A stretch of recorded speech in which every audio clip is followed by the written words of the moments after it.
हाँ तो मेरे प्यारे दोस्तों, क्या हाल चाल है। चलिए आज मैं आप लोगों को नोइंग आवर नंबर्स के बारे में बतलाने वाला हूँ। तो यहाँ पर हम लोग सबसे पहले समझेंगे कंपेयरिंग नंबर्स के बारे में। सपोज करिए आपके पास 10 रुपीज है, 100 रुपीज है, 500 रुपीज है और 2000 रुपीज है और आपको इनको कंपेयर करना है। तो आपको मालूम है कि 10 रुपीज से 100 रुपीज जो है वो बड़ा है, 100 रुपीज से 500 रुपीज बड़ा है और 500 रुपीज से 2000 रुपीज क्या है, बड़ा है। तो हम लोग यहाँ पर देख सकते हैं कि जो नंबर ज्यादा नंबर ऑफ डिजिट से मिलकर बना होगा ना वो बड़ा होगा। जैसे आप यहाँ पर 10 को देखिए तो ये 2 डिजिट नंबर है और 100 में देखिए तो 3 डिजिट है, 0 0 1। ठीक है, तो 3 डिजिट नंबर जो है वो 2 डिजिट नंबर से बड़ा हो जाएगा। अब सेकेंड चीज हमें जो समझना है, यदि दोनों में सेम नंबर ऑफ डिजिट्स हो तब क्या करें। जैसे यहाँ पर आप देख सकते हैं 2004, तो 2004 में कितने डिजिट्स है, 1 2 3 4 एंड 2080 में 1 2 3 4, दोनों में 4 नंबर ऑफ डिजिट्स है। तो अब हम लोग इसको कैसे कंपेयर करेंगे। तो सबसे पहले आइए लेफ्ट के अंदर, यहाँ पर 2 है, यहाँ पर भी 2 है, तो कोई बड़ा छोटा नहीं है। यहाँ पर 0 है, यहाँ पर भी 0 है, कोई बड़ा छोटा नहीं है। फिर यहाँ पर आप देख सकते हैं 0 है और यहाँ पर क्या है, 8 है, तो ये क्या हो गया, बड़ा हो गया। फिर आगे हमें देखने की जरूरत नहीं है। अब आइए बात कर लेते हैं हम लोग प्लेस वैल्यू के बारे में। तो प्लेस वैल्यू क्या होता है, जैसे हमारे सामने एक नंबर दिया गया है 8 जो है, इसका प्लेस वैल्यू यूनिट है। 6 का प्लेस वैल्यू टेंस है, 4 का प्लेस वैल्यू हंड्रेड है, 1 का प्लेस वैल्यू थाउजेंड है, 3 का प्लेस वैल्यू 10,000 है। ठीक है, 2 का प्लेस वैल्यू लैक्स है और 7 का प्लेस वैल्यू 10 लाख है।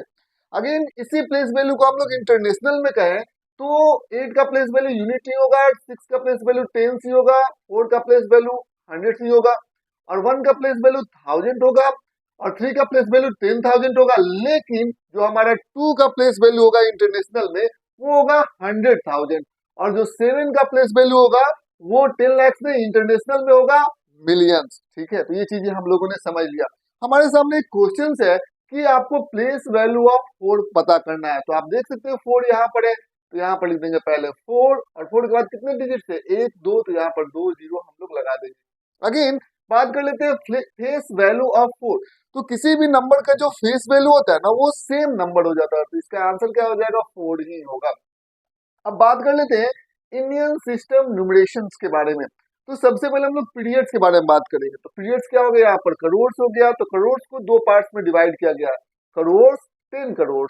देखिए लैक्स, तो लैक्स को ये लैक्स और 10 लाख, यदि पीरियड हमारा 1000 होगा तो यहाँ पर क्या हो जाएगा, ये हो जाएगा हमारा 1000 और ये हो जाएगा हमारा 10,000 हो जाएगा। ठीक है, और वंस होगा, तो वंस होगा तो यहाँ पर होगा वंस, टेंस, 100, ये पीरियड्स थे और ये उसका मतलब पीरियड्स में क्या क्या होते हैं। ठीक है, फिगर्स हो गए करोड़, टेंस करोड़।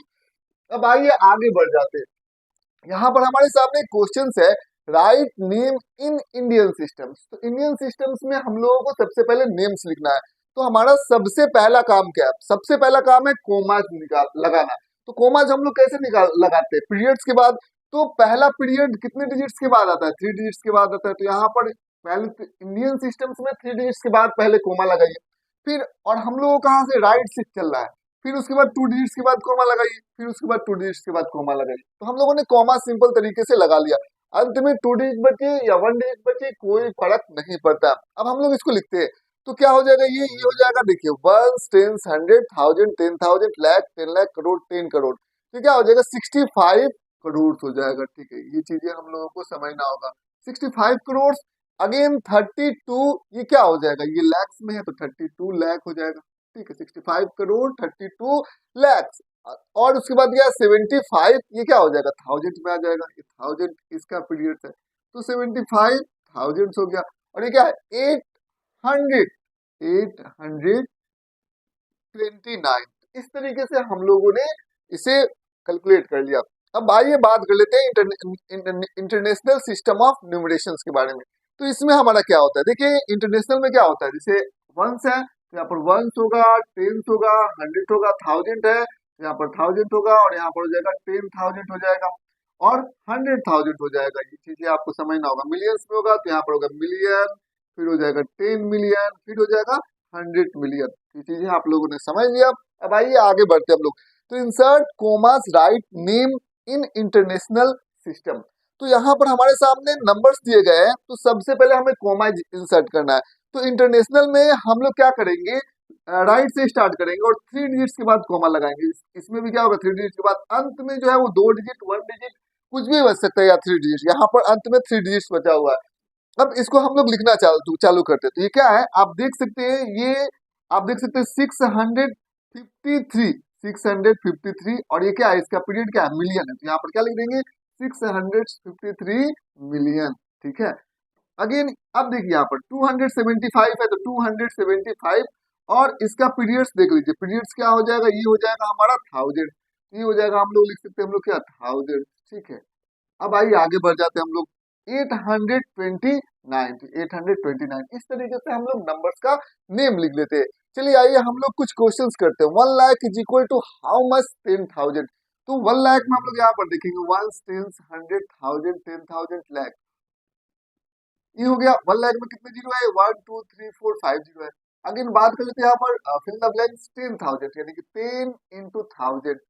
तो 10 इंटू 1000, 1 2 3 4 डिजिट्स तो इसमें है, और कितने, और इसमें कितने डिजिट्स है, 5 डिजिट्स। यहाँ पर सिंपल क्या लिख देंगे, 10 लिख देंगे। ठीक है। तो 1 लाख इज इक्वल टू 10 10,000। अब आप दोनों में देखिएगा 1 2 3 4 5 डिजिट्स इधर भी है, जीरो इधर भी है, 1 2 3 4 5 जीरो इधर भी है। अगेन बात कर लेते हैं हम लोग 1 मिलियन के बारे में। तो यहाँ पर आप देखेंगे कि 1 मिलियन यानी कितना, 1 मिलियन में 10 लैक्स होता है, तो 10 इंटू कितना, 1 10 100 1000 10,000 लाख। तो यहाँ पर 10 लाख हो गया। ठीक है। 1 million is equal to 10 lakh होता है। अब इधर देखेंगे, इधर ये क्या है, फिल द ब्लैंक्स 100,000। तो 100 पहले लिख देते हैं और फिर 1000, 1 10 100 1000, ये हो गया। अब जीरो देखिए 1 2 3 4 5 6, इधर कितना है 1 2 3 4 5। यहाँ पर क्या लिखना होगा, एक और जीरो 10 लिख देंगे, तो ये क्या हो जाएगा, दोनों बराबर हो जाएगा। यानी कि हम लोग लिख सकते हैं 1 मिलियन इज इक्वल टू 10 100,000 हो जाएगा। अब आइए क्वेश्चन हम लोगों को बनाना है। Use digits without repetition and make greatest and smallest 4 digit number. तो सब आपके सामने जो डिजिट्स है वो 1 6 4 3 है। अब इससे क्या करना है, ग्रेटेस्ट और स्मॉलेस्ट 4 डिजिट नंबर बनाना है, और रिपीटेशन नहीं करना है जी। तो सबसे पहले हम लोग स्मॉलेस्ट के बारे में बात करेंगे। तो स्मॉलेस्ट जब हम लोग बनाएंगे ना, तो हम लोग क्या करेंगे, शुरुआत करेंगे 1 से। तो यहाँ पर 1 हो जाएगा सबसे छोटा, उसके बाद क्या है 3। ठीक है। उसके बाद क्या हो जाएगा 4, उसके बाद सबसे अंत में क्या रखेंगे 6। तो ये क्या हो जाएगा, स्मॉलेस्ट 4 डिजिट नंबर हो जाएगा। अगेन हम लोगों को ग्रेटेस्ट निकालना है ना, तो सबसे पहले जो डिजिट्स है उनको हम लोग डिक्रीजिंग ऑर्डर में लिखेंगे। तो डिक्रीजिंग ऑर्डर में कैसे लिखेंगे, तो सबसे बड़ा से शुरुआत करेंगे। तो 6 है, फिर उसके बाद क्या है 4 है, फिर उसके बाद क्या है 3 है, और फिर अंत में क्या है 1 है। इस तरीके से हम लोगों ने स्मॉलेस्ट कहाँ से, असेंडिंग ऑर्डर में डिजिट्स को लिख दिया, और ग्रेटेस्ट डिक्रीजिंग ऑर्डर में डिजिट्स को लिख दिया। अब आइए आगे बढ़ जाते हैं। हम लोगों को टेक 2 डिजिट नंबर जैसे 4 और 5 है, और हमको 4 डिजिट नंबर बनाना है। तो हम लोगों को इसमें क्या करना पड़ेगा, रिपीटेशन करना पड़ेगा। ठीक है। और रिपीटेशन करना है इक्वल नंबर ऑफ टाइम्स। तो इक्वल नंबर ऑफ टाइम्स हम लोगों को रिपीटेशन करना है। तो कैसे करेंगे, यहाँ पर 4 और 5 हमारे सामने है। तो अगेन आपको ग्रेटेस्ट सबसे पहले नंबर बनाना है। तो सबसे पहले बड़ा नंबर लिखेंगे, 5 5 2 बार रिपीट कर सकते हैं, 4 4 आप देख सकते हैं, 5 और 4 दो दो बार रिपीट हो गए इक्वल नंबर ऑफ टाइम्स, और ये ग्रेटेस्ट नंबर बन गया। स्मॉलेस्ट की बात करेंगे तो सबसे पहले 4 से शुरुआत करेंगे, 4 4, और इधर क्या लिख देंगे अंत में 5 5, यानी कि पहले ग्रेटेस्ट नंबर को लिखेंगे और बाद में लिस्ट डिजिट को लिख देंगे। तो इस तरीके से हम लोगों ने 4 डिजिट नंबर बना लिया, इक्वल नंबर ऑफ टाइम्स 4 को भी रिपीट कर लिया, 5 को भी रिपीट कर लिया, और ग्रेटेस्ट भी बनाया और स्मॉलेस्ट भी बनाया। तो ये हमारा क्वेश्चन का सॉल्यूशन हो गया। तो चलिए अब हम लोग बात कर लेते हैं यूनिट कन्वर्जन के बारे में। तो यहाँ पर आप लोग देखेंगे कि यदि आपके पास ग्राम है, और ग्राम से यदि आप उसको मिलीग्राम में कन्वर्ट करना चाहते हैं, तो आपको 1000 से मल्टीप्लाई करना पड़ेगा। जैसे 1 ग्राम है, तो उसकी जगह पर हम लोग क्या लिख सकते हैं, 1000 मिलीग्राम है। वहीं पर यदि मिलीग्राम से यदि ग्राम में आप कन्वर्ट करना चाहते हैं, तो आपको 1000 से डिवाइड करना पड़ेगा। अगेन आप देख सकते हैं किलोग्राम है, उसको ग्राम में आप कन्वर्ट करना चाहते हैं, तो आपको 1000 से मल्टीप्लाई करना पड़ेगा।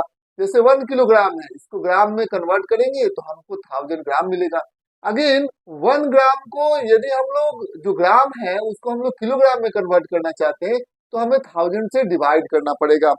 यहाँ पर देख सकते हैं कि हमारे सामने टन है, टन से हम केजी में कन्वर्ट करना चाहते हैं, तो हमें 1000 से मल्टीप्लाई करना पड़ेगा। अगेन केजी से यदि हम लोग टन में कन्वर्ट करना चाहते हैं, तो हमें 1000 से डिवाइड करना पड़ेगा। यदि हम लोग सेंटीमीटर से मिलीमीटर में कन्वर्ट करना चाहते हैं तो हमको 10 से मल्टीप्लाई करना पड़ेगा, और यदि मिलीमीटर से यदि सेंटीमीटर में कन्वर्ट करना चाहते हैं तो हमें 10 से डिवाइड करना पड़ेगा। जैसे हमारे सामने 1 सेंटीमीटर है तो वो कितना मिलीमीटर होगा, 10 से मल्टीप्लाई करेंगे तो 10 मिलीमीटर में वो कन्वर्ट हो जाएगा। आप यहाँ पर देख सकते हैं मीटर है और मीटर को सेंटीमीटर में कन्वर्ट करना पड़ेगा तो हमें 100 से मल्टीप्लाई करना पड़ेगा। जैसे 1 मीटर है तो उसकी जगह पर हम लोग क्या लिख सकते हैं, 100 सेंटीमीटर। अगेन सेंटीमीटर है, सेंटीमीटर को मीटर में कन्वर्ट करना होगा तो हमें 100 से डिवाइड करना पड़ेगा, ठीक है। 100 सेंटीमीटर इज इक्वल टू कितना हो जाएगा, 1 मीटर हो जाएगा। यहाँ पर आप देख सकते हैं हमारे सामने मिलीलीटर, मिलीलीटर को लीटर में कन्वर्ट करना है तो 1000 से हमें डिवाइड करना पड़ेगा। लीटर को किलोलीटर में कन्वर्ट करना है तो फिर से 1000 से डिवाइड करना पड़ेगा। किलोलीटर को मेगा लीटर में कन्वर्ट करना है तो फिर से 1000 से डिवाइड करना पड़ेगा। यहाँ पर आप देख सकते हैं कि अगेन आप देख सकते हैं मेगा लीटर है तो उसको किलोलीटर में कन्वर्ट करना है तो 1000 से मल्टीप्लाई करना पड़ेगा। किलोलीटर को लीटर में कन्वर्ट करना पड़ेगा तो 1000 से मल्टीप्लाई करना पड़ेगा। अगेन लीटर को मिलीलीटर में कन्वर्ट करना है तो 1000 से हमें मल्टीप्लाई करना होगा। तो यहाँ पर हमारे सामने एक क्वेश्चन है, उसको जरा हम लोग देखते हैं। क्वेश्चन क्या है, रेडियस ऑफ द अर्थ जो है वो 6400 किलोमीटर है और रेडियस ऑफ द मार्स जो है वो 43000000 मीटर है। तो हमको बताना ये है कि किसका रेडियस जो है वो ज्यादा बड़ा है। तो सबसे पहले जब भी हम लोग कंपेयर करेंगे तो हम लोग यूनिट को क्या रखेंगे, सेम रखेंगे। तो हम लोग क्या देख सकते हैं, रेडियस ऑफ द अर्थ कितना है, यहाँ पर आप देख सकते हैं 6400, और किलोमीटर को मीटर में कन्वर्ट करेंगे तो किससे मल्टीप्लाई करेंगे, 1000 से मल्टीप्लाई करेंगे। यानी कि 1000 से मल्टीप्लाई करेंगे तो 30 यहाँ पर बढ़ जाएगा और ये मीटर हो जाएगा। अब देखिए यहाँ पर आप कंपेयर करते हैं, इसमें देखिए कितना डिजिट है, 1 2 3 4 5 6 7, इसमें भी 1 2 3 4 5 6 7, दोनों में 7 डिजिट नंबर है। तो आप देख सकते हैं यहाँ पर क्या है 6 है और यहाँ पर क्या है 4 है। तो हम लोग यहाँ पर कह सकते हैं कि रेडियस ऑफ द अर्थ जो होगा वो बड़ा होगा किससे, रेडियस ऑफ द मार्स से, क्योंकि दोनों का यूनिट अब क्या आ गया, मीटर हो गया। अब हम लोग कंपेयर कर सकते हैं हम लोग। अब आइए आगे क्वेश्चन हम लोग देखते हैं। जैसे कि आप देख सकते हैं कि जो पोलियो ड्रॉप्स जो है वो बच्चों को पिलाया जाता है, आपको भी पिलाया गया होगा। अब जो पोलियो ड्रॉप्स है उसको हम लोग देखते हैं कि मार्च में इतने ड्रॉप्स पिलाए गए, ठीक है। तो और अप्रैल 2008 में इतने ड्रॉप्स जो है वो पिलाए गए। तो आपको बतलाना ये है कि कितना इंक्रीज किया। तो हम लोग देख सकते हैं कि अप्रैल में कितना है 216813 और मार्च में कितना है 212583। तो इंक्रीज कितना होगा, दोनों को सब्ट्रैक्ट करेंगे, अप्रैल वाले से मार्च वाले में से सब्ट्रैक्ट करेंगे। तो यहाँ पर आप देखेंगे 3 में से 3 गया क्या आ गया, 0 आ गया। अगेन यहाँ पर 11 में से 8 गया क्या आ गया, 3 आ गया। अगेन ये हो गया 7 में से 5 गया क्या आ गया, 2 आ गया। और यहाँ पर आप देख सकते हैं 6 में से 4 गया, 6 में से 2 गया तो क्या आ जाएगा, 4 आ जाएगा। तो हम लोग यहाँ पर देख सकते हैं कि इंक्रीज कितना होगा, इतना इंक्रीज हो गया, 4230 क्या कर गया, इंक्रीज कर गया, ठीक है। तो हम लोगों ने ये क्वेश्चंस को सॉल्व कर लिया। हम लोग कहेंगे कि साहब अप्रैल में 4230 ड्रॉप्स ज्यादा पिलाए गए मार्च की अपेक्षा। अब आइए एस्टिमेशन। अब एस्टिमेशन क्या होता है, जैसे कि आप अपने टीचर्स को आप देखते हैं, जैसे 16 1/2 इतना नंबर आया तो आप कहते हैं कि मैडम आप एक काम करिए 16.5 को आप 17 कर दीजिए, यानी कि आपने क्या किया, एस्टिमेशन किया। कहीं पर भी आप देख सकते हैं प्राइस है 99.99 रुपीज, यानी कि आप यहाँ पर देख सकते हैं तो दुकानदार आपसे कहेगा कि जी आप 100 रुपीज दीजिए। तो एस्टिमेशन का हमारे लाइफ में काफी ज्यादा इंपॉर्टेंस है। अब एस्टिमेशन को हम लोग जरा समझते हैं, कैसे हम लोग एस्टिमेट करते हैं, आखिर ये 99.99 कैसे 100 रुपीज में कन्वर्ट हो गया, इसको जरा हम लोग समझते हैं। देखिए सबसे पहले आपको क्या करना है, underline the place you are rounding up. तो आपको उस प्लेस को राउंडिंग अप जिस प्लेस को कर रहे हैं उसको अंडरलाइन करना है। जैसे कि आपको हमारा 466 है, ठीक है, समझ में आ गया। तो हम लोग क्या करने वाले, 10th प्लेस को राउंड अप करना चाहते हैं। तो हम लोगों ने ये क्या हो गया, ये 1 हो गया और ये 10 हो गया। तो 10th प्लेस को राउंड अप करना चाहते हैं तो हम लोगों ने उसको क्या कर दिया, अंडरलाइन कर दिया। सेकेंड जो हमारा स्टेप है, look at the digits to the right, if the digit is 5 or more increase the underline digit by 1। तो अब देखिए यहाँ पर अंडरलाइन डिजिट जो है उसके राइट में देखिए क्या आ गया, हमारा 6 ही है। तो ये 6 क्या है, 5 से बड़ा है। तो 5 हो या 5 से बड़ा हो तो क्या करेंगे, हम लोग करेंगे क्या कि जो अंडरलाइन डिजिट्स है उसको 1 बढ़ा देंगे, यानी कि यहाँ पर आप देख सकते हैं, यहाँ पर देखिए क्या है, ये अंडरलाइन डिजिट के राइट में 6 है जो कि 5 से बड़ा है। तो अंडरलाइन डिजिट को 1 बढ़ा दीजिए, 6 से क्या कर दीजिए, 7 कर दीजिए। ये कहने को कह रहा है। और यदि कह रहा है कि यदि अंडरलाइन डिजिट के राइट में यदि 4 या 4 से कम डिजिट्स हो, यानी वैल्यू वाला डिजिट्स हो, तो उसको एज इट इज रख देना है। जैसे आप देख सकते हैं यहाँ पर 4 5 3, इसको हम लोगों को राउंड अप करना है नियरेस्ट टेंस में, तो नियरेस्ट टेंस में राउंड अप करना है, तो अंडरलाइन कर दिया टेंस प्लेस को। अगेन हम लोग राइट में लिखेंगे 3 है, तो यहाँ पर क्या लिख देंगे 4 5 का एज इट इज 5 ही रख देंगे, ठीक है। अब अगला स्टेप क्या करा है, उसके बाद अंडरलाइन डिजिट्स के जो राइट में जितने डिजिट्स है उतना जीरो बैठा दिए। जैसे अंडरलाइन डिजिट्स के राइट में कितना है, एक 6 है, तो उसकी जगह पर जीरो बैठा दिए। तो 466 को हम लोग राउंड कर दिया 470 में। अगेन 4 5 3, देखिए इसको हम लोग राउंड करना है नियरेस्ट टेंस में, तो ये 3 है, 5 का 5 यहाँ पर, ये जो डिजिट्स है इसकी जगह पर हम लोग को जीरो है। 453 को हम लोग 450 कह सकते हैं। अब आइए हम लोग यहाँ पर क्वेश्चन को सॉल्व करते हैं। Round off to the nearest tens कितना इजी है, तो इसमें इजी क्या है, नियरेस्ट टेंस में राउंड अप करना है, तो टेंस प्लेस पर डिजिट्स को अंडरलाइन कर दिया, सिंपल कर दिया। अगेन आप उसके राइट में देखिए क्या है, 4 है, तो 4 है तो क्या करना है, 5 को एज इट इज 5 रखना है, और फिर आगे जितने भी डिजिट्स है उसको जीरो बैठा देना, 4 की जगह पर जीरो हो जाएगा। 55 है नियरेस्ट टेंस, तो टेंस प्लेस को अंडरलाइन कर दिया, उसके राइट में देखा 5 है, तो 5 है, तो जिसको अंडरलाइन किया एक बढ़ा दीजिए, तो ये 5 क्या हो जाएगा 6 हो जाएगा, और आगे वाला जो डिजिट हो जाएगा वो जीरो हो जाएगा। अगेन 486 है, तो नियरेस्ट टेंस है, तो टेंस प्लेस को अंडरलाइन किया, उसके राइट में देखा तो 6 है। अब 6 है तो हम लोग क्या करेंगे, ये 8 को 9 कर देंगे, 4 9, और उसके बाद आगे जितने भी डिजिट्स है अंडरलाइन के बाद आ रहा उसकी जगह पर हम लोग जीरो प्लेस कर दिया। Again round off to the nearest 100, ये कितना इजी है, देखिए कितना इजी है। नियरेस्ट 100 में हमको राउंड अप करना है, तो सबसे पहले 1 टेंस 100 को अंडरलाइन कर दिया। ये क्या है, उसके राइट में देखेंगे 6 क्या है, 5 है, 5 से बड़ा नंबर है, तो हम लोग क्या करेंगे, जो अंडरलाइन डिजिट्स है उसको हम लोग एक बढ़ा देंगे, 5 से क्या हो जाएगा 6 हो जाएगा, और बाकी इसके राइट में जितने भी डिजिट्स है उसको जीरो कर देंगे, 6 की जगह पर भी जीरो और 8 की जगह पर जीरो। अब यहाँ पर देखिए ये 3 6 3 4 है, तो हम लोग को नियरेस्ट 100 करना है, तो 100 प्लेस वाले को अंडरलाइन कर दिया।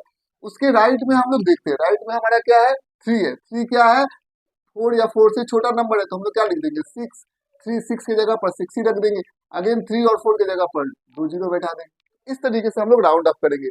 Again round off to the nearest 1000, तो नियरेस्ट 1000 में हम लोग को राउंड अप करना है, तो सबसे पहले 1 टेंस 100 1000 प्लेस के डिजिट्स को अंडरलाइन करेंगे। उसके राइट में देखिए क्या है 4 है, तो यदि 4 होगा तो क्या करेंगे, जो अंडरलाइन डिजिट्स है उसको एज इट इज रख देंगे, और आगे देखेंगे अब जितने भी डिजिट्स है उसकी जगह पर जीरो प्लेस कर देंगे, ठीक है। अगेन हमारा 4 8 6 7 1 है, तो हम लोग सबसे पहले हम लोग 1000 प्लेस को अंडरलाइन करेंगे, तो 1 टेंस 100 1000, 1000 प्लेस का अंडरलाइन हो गया। अगेन ये क्या है, इसके राइट में देखिए क्या है हमारा 6 है, तो 6 है, तो यहाँ पर 8 की जगह पर हम लोग क्या रखेंगे 9 रख दिया, और बाकी ये तीनों डिजिट्स को हम लोगों ने जीरो प्लेस कर दिया, जीरो। अब देखिए हमारे सामने एक ही गिवन नंबर होगा, जैसे हमारा 75847, ये हमारा नंबर है, और इसको हम लोगों को अप्रोक्सीमेट टू नियरेस्ट टेंस करना है। तो नियरेस्ट टेंस करना है, तो सबसे पहले टेंस प्लेस के डिजिट्स को अंडरलाइन कर दिया। ये क्या आ गया, ये हमारा आ गया 4, समझ में आ गया क्या। अब 4 इसके राइट में देखिए क्या आ गया हमारा 7 आ गया, तो 7 क्या है 5 से 5 से बड़ा है, तो हम लोग क्या करेंगे 4 की जगह पर 5 प्लेस करेंगे, तो क्या हो जाएगा 7 5 8, 4 की जगह पर हम लोग क्या कर देंगे 5 कर देंगे, और बाकी 7 के प्लेस पर जीरो कर देंगे। अब इसी को हम लोगों को नियरेस्ट 100 करना है, तो नियरेस्ट 100 करना है, तो 100 प्लेस के डिजिट्स को देखेंगे, ये क्या है 8 है, 8 के राइट में देखिए क्या आ गया 4 आ गया, तो 4 आ गया, तो हम लोग क्या करना है 8 को एज इट इज रख देना है, 5 7 5 8, और बाकी दोनों को हम लोग जीरो कर देंगे, सिंपल से। अगेन नियरेस्ट 1000 करना है, तो 1000 प्लेस के डिजिट्स को हम लोगों ने क्या कर दिया अंडरलाइन कर दिया। अगेन हम लोग देखेंगे उसके राइट में क्या है 8 है, 8 क्या है 5 या 5 से बड़ा है, तो हम लोग देखेंगे ये 5 को क्या करेंगे हम लोग 6 जो अंडरलाइन डिजिट है, तो 7 6, और बाकी इन तीनों को हम लोग zero zero zero zero place कर देंगे। अगेन आप देख सकते हैं 10,000 हम लोग को करना है, तो ये क्या है 1 10 100 1000 10,000, इसको हम लोगों ने अंडरलाइन किया। इसके राइट में देखिए क्या है 5 है, 5 क्या है 5 हो या 5 से ज्यादा नंबर हो तो अंडरलाइन डिजिट को एक बढ़ा देंगे, तो 7 का क्या हो जाएगा 8 हो जाएगा। कितने जीरो 1 2 3 4, 4 जीरो हम लोग यहाँ पर प्लेस कर देंगे। अगेन हम लोग एक और क्वेश्चन को देखते हैं। देखिए 2001 में पॉपुलेशन ऑफ ए टाउन है 78787। अगेन 2002 में पॉपुलेशन ऑफ टाउन हो गया 95833, ठीक है। तो सबसे पहले हम लोग को क्या करना है इंक्रीज इन पॉपुलेशन, तो क्या करेंगे 95833 में से 78787 को हम लोग सब्ट्रैक्ट करेंगे, तो सब्ट्रैक्ट किया तो हम लोग आ गया 16046, ठीक है, यानी कितना पॉपुलेशन में इंक्रीज हो गया। और क्वेश्चन में कहेगा कि आपको एस्टिमेट करिए जो इंक्रीज इन पॉपुलेशन है उसको नियरेस्ट 100 में आपको एस्टिमेट करना है। तो नियरेस्ट 100 में हम लोग कैसे एस्टिमेट करेंगे, तो देखिए यहाँ पर सबसे पहले 1 10 100 100 प्लेस वाले डिजिट्स को अंडरलाइन करिए। उसके राइट में देखिए क्या आ गया, हमारा 4 आ गया। तो 4 क्या है, 4 या 4 से कम हो तो अंडरलाइन डिजिट्स को एज इट इज रख देंगे, ठीक है, 0 का 0 रख देगा और बाकी सब दोनों को 0 0 कर देंगे। यानी कि इतना जो है वो पॉपुलेशन इंक्रीज किया गया नियरेस्ट 100 में, ठीक है।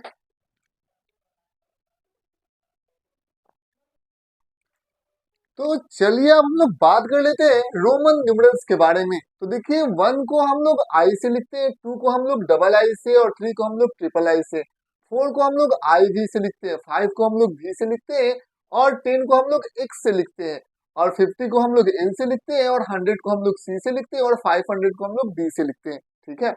तो यहाँ पर कुछ रूल्स होते हैं, तो रूल्स हम लोग को जरा समझना होगा कि यदि एक सिंबल एक से ज्यादा बार रिपीट होता है ना तो उसका वैल्यू जो होता है ना वो ऐड हो जाता है जितना बार वो रिपीट होता है, ठीक है। जैसे कि हम लोग आई से 1 को लिखते हैं, यदि डबल आई होगा तो क्या होगा 2 होगा, यदि ट्रिपल आई होगा तो क्या हो जाएगा 3 हो जाएगा। इसी से आपको समझ में आ गया। जैसे हम लोग एक्स से हम लोग 10 को लिखते हैं, यदि डबल एक्स होगा तो 10 प्लस 10 20 हो जाएगा। अगेन जो सेकेंड रूल है वो ये है कि if a symbol is not repeated more than 3 times, यदि कोई सिंबल 3 बार से ज्यादा बार रिपीट नहीं होगा, कोई भी सिंबल 3 बार से ज्यादा बार रिपीट नहीं हो सकता है, और साथ ही साथ वी एल डी जो होगा वो कभी भी रिपीट नहीं करता है। जैसे आप यहाँ पर देख सकते हैं, जैसे हम लोग को क्या करना है, जैसे 1 है तो एक 1 लिख दिया, आई को डबल आई 2 ट्रिपल आई 3, लेकिन यदि हम लोगों को 4 लिखना है तो 4 बार आई का प्रयोग नहीं करेंगे, क्योंकि कोई भी नंबर कोई भी न्यूमरल्स जो है वो 3 बार से ज्यादा रिपीट नहीं होगा। यहाँ पर 4 बार रिपीट हो गया तो ये नहीं होगा। अगेन क्या हम लोग भी लिख सकते हैं क्या 10 के लिए, तो जवाब है नहीं, भी को हम लोग भी ए डी को रिपीट नहीं कर सकते। अगेन आइए हम लोग थर्ड रूल को समझते हैं। तो if a symbol of smaller values is written to the right of the symbol of the greater value, its value gets added to the value of greater symbol. यानी कि कोई भी सिंबल है, ठीक है, उसके राइट में स्मॉलर वैल्यू वाला सिंबल यदि हम लोग लिखेंगे ना तो उसका जो वैल्यू होगा वो ऐड हो जाएगा, ठीक है, ग्रेटर में। यानी कि हम लोगों को भी है आई है, तो आप देख सकते हैं कि इसका भी के राइट में क्या लिखा गया, आई लिखा गया है। भी का वैल्यू होता है 5 और आई का वैल्यू होता है 1, तो क्या होगा इसका वैल्यू जो है ना जो भी में आई का वैल्यू ऐड हो जाएगा, यानी क्या हो जाएगा इसका भी आई क्या हो जाएगा 5 + 1 6 हो जाएगा। अब देखिए 10 है, एक्स है और फिर आई है, ठीक है, तो हम लोग क्या लिख सकते हैं 10 + 1 + 1 यानी कि 12 इसको लिख सकते हैं। अगेन जो अगला रूल है कि यदि कोई सिंबल जो है वो स्मॉलर वैल्यू का है, ठीक है, सिंबल ऑफ स्मॉलर वैल्यू, और उसको यदि हम लोग किसी सिंबल के लेफ्ट में लिखते हैं, ठीक है, तो वो सिंबल जो होता है ना वो सब्ट्रैक्ट हो जाता है। जैसे कि आप देख सकते हैं आई भी है तो भी के लेफ्ट में क्या रख दिया, आई रख दिया, और ये आई क्या है बी से स्मॉलर है, तो क्या होगा ये ग्रेटर जो सिंबल का वैल्यू होगा ना उसमें से स्मॉलर सिंबल का वैल्यू घट जाएगा, यानी कि बी का वैल्यू कितना होता है 5 होता है, ठीक है, और माइनस क्या हो जाएगा 1 हो जाएगा, यानी इसका वैल्यू कितना आ जाएगा 4 आ जाएगा। अगेन देखिए ये है हमारा x जो कि 10 को रिप्रेजेंट करता है और i जो कि 1 को रिप्रेजेंट करता है। तो i जो है वो x के लेफ्ट में है, तो हम लोग क्या करेंगे इसका वैल्यू निकालेंगे तो 10 में से 1 को सब्ट्रैक्ट करना पड़ेगा, यानी कि 9 इसका वैल्यू आ जाएगा। जो अगला रूल है उसकी जरा समझते हैं। The symbol V L D never written to the left of the symbol of the greater value, यानी कि वी एल डी को लेफ्ट में हम लोग नहीं लिख सकते। जैसे हम लोग ऐसे नहीं लिख सकते एक्स भी, ये संभव नहीं, तो बी को लेफ्ट में हम लोग नहीं लिख सकते। ठीक उसी प्रकार से एल को भी और डी को भी हम लोग लेफ्ट में नहीं लिख सकते, ठीक है। अगेन द सिंबल आई, जो आई है ना वो सब्ट्रैक्ट होगा केवल और केवल एक्स और भी से, और द सिंबल एक्स जो है ना वो केवल और केवल सब्ट्रैक्ट होगा एल एंड सी के वैल्यू से, ठीक है। अब देखिए हम लोगों को रोमन न्यूमरल्स में लिखना है। जैसे हमारा 69 है तो 69 को हम लोग कैसे लिख सकते हैं 60 + 9, सिंपल से आपको समझना होगा। 60 को कैसे लिख सकते हैं, देखिए 50 + 10, ठीक है, तो 50 हो गया हमारा एल और इसके राइट में हम लोगों ने लिख दिया एक्स, ठीक है, तो एल एक्स, और 9 को क्या लिख सकते हैं 10 - 1 यानी कि आई एक्स, ठीक है। इस तरीके से हम लोगों ने 69 को लिख दिया। अगेन हमारा हो गया 46, तो 46 को हम लोग कैसे लिख सकते हैं 40 + 6, ठीक है, तो 40 कैसे लिख देंगे, यदि हम लोग क्या कर एल 50 होता है उसके लेफ्ट में 10 लिख दिया एक्स लिख दिया तो ये 40 को रिप्रेजेंट किया, और फिर हम लोग सिक्स कैसे लिख सकते हैं, वी 5 हो गया और फिर आई। इस तरीके से हम लोग क्या कर सकते हैं कि यदि हम लोगों को रोमन न्यूमरल्स में हम लोग वैल्यूज को लिख सकते हैं। ये आपका चैप्टर का एंड हो गया। यदि वीडियो आपको अच्छी लगी हो तो लाइक्स करें, सब्सक्राइब करें। इस चैनल्स के ऊपर सारे के सारे साइंस और मैथ के वीडियोस हैं और एक चैप्टर के आप लोगों को अवेलेबल होंगे।